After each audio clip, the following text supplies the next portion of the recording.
going to start with Isadora from Potterish. Isadora, do you have a question? Yes, I have a question.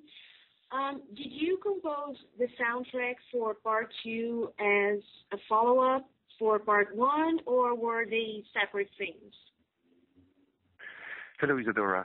Well, when I first was asked to write Part 1, it was not yet signed that I would write Part 2.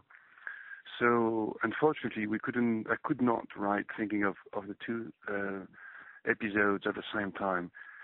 But still, there are some themes of Part 1 which remain and develop or continue in Part 2, like what I call the Band of Brothers theme. This theme, when all the friends reunite at the beginning of Part 1, we hear this theme again in Part 2, and also the some of the themes and motifs of Obliviate. This theme that opens Part 1, that comes back also in Part 2. Okay. So there is some continuity. All right. Thanks, Isadora. Kenya, do you have a question? This is Kenya from danradcliffe.com. Hi, how are you? Thank you for talking with us. Hello. Did you get to see the first half of the final film, see your score go along with that, and how did you feel about seeing everything put together? I'm not sure I understand what you mean by the first half. The Part 1, the first film. But I wrote Part 1, so I saw it, of course. So is that what you were asking me? Yes, I was asking if you saw the finished product altogether with your score included and how it made you feel about the final. Oh, okay. Yes, I saw Part 1, of course. I saw Part 1 finished a long time ago already. And it was great. I think the essence of what David Yates wanted, which is this sense of loneliness and this loss of childhood, were very strong. I think it was a great first part. Next, we have Lena from Fiction Alley. Hi, it's really great to talk to you again. I have a question. I know that for many films, the composer only gets a few weeks to do the score, but I also know that Deathly Hallows, the two parts of the final film were shot at the same time. So I was wondering if, since it was filmed like way before it normally would be, if you got a longer time to score the film and if that affected your scoring process at all. I think I had a lot of time to write, a very comfortable time to write, because I had altogether writing and composing with about 3 months and a half, 4 months for both, for each episode. But of course the filming is different, because you can when you're on a set, you can decide that you do all the scenes that belong to this set, and then you go to change sets and everything. It's very different with the score, of course. I had to wait until I saw the Part 2 edited to be able to start putting ideas together and make try to find a sense of a dramaturgic arc through the film. So it's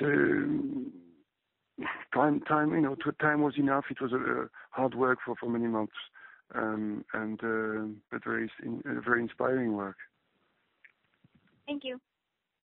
Great, thanks. Andy, we have Andy from Harry Potter Fan Zone.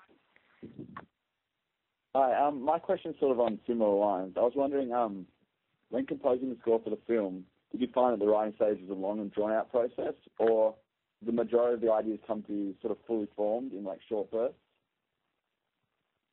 I'm afraid you have to repeat your question a bit slower, and you have to articulate a bit more, because it's difficult for me to understand. So sorry about that. I was just wondering, when you wrote the score for the film, did you find that your ideas came to you very quickly in short bursts, or did it take a long time to develop? Okay. Well, these movies, they are such huge machines, there's such a huge expectation, so much pressure from the past, because it's the biggest series of the last 10 years, that you have to be very careful, and you'd rather double check, triple check that every note that you write is accurate and fine and good, and you want to challenge yourself to be, if not as good, at least to approach the talent of the master that John Williams is, and so it requires a lot of attention, and you can't write a score of that kind in a short amount of time. I don't think so. You need time to really try things and try again, and also on these big machines, now that the techniques allowed it, the editing keeps changing, and you have to adapt to that. So you need that time to be able to write properly and accurately. Thank you. Thank you. Next we have Aragorn from Harry Potter's page. Now, there are quite a few deaths in this last film. Which was the most difficult to write for, and were there any that hit you harder than the others?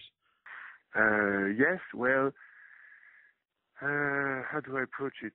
Well, death is very present in the Harry Potter story from the beginning, because it starts with an orphan who lost his parents. And actually the theme of death is very present in this episode, since Lily, Harry's mother, is the lead character of this last episode. We start the film with hearing Lily's theme, which will kind of ghost the film all along. It will be the musical thread that will take us from the very beginning of the film to the end of the film. So that's, I guess, one element of death: the people that you miss, people that you long, and the sorrow, and the question about death, and there is a resurrection stone, and how do you cope with the death of the people you love? So that's very present, I guess, in the themes I've used, and you'll see it when you see the film and when you hear the soundtrack, that I've tried to be very sensitive and emotional on these matters. And the other side of death is, of course, also the battles, the duels, the final battle between Harry and Voldemort, and they're both fighting for death. So there's no mercy. And in that case, so I wrote some epic battle, rather lyrical pieces for these moments. Thank you. Next we have Terrence from HPANA. Hi. Hello. Hi. Given the nature of the backstory with Lily Potter, what was your inspiration for creating Lily's theme? What kind of emotion did you hope to convey with that bit? I think the goal was to find something as gentle, as sweet, and kind as a lullaby, with a kind of a little Celtic touch to it, and that's what I tried to do.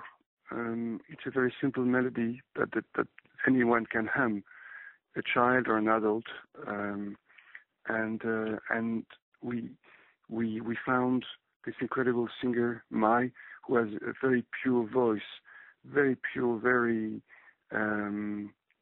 almost liquid, something that's like a silver, liquid gold. It's incredibly pure, and so it will haunt the film and Harry all along the last episode. Thank you.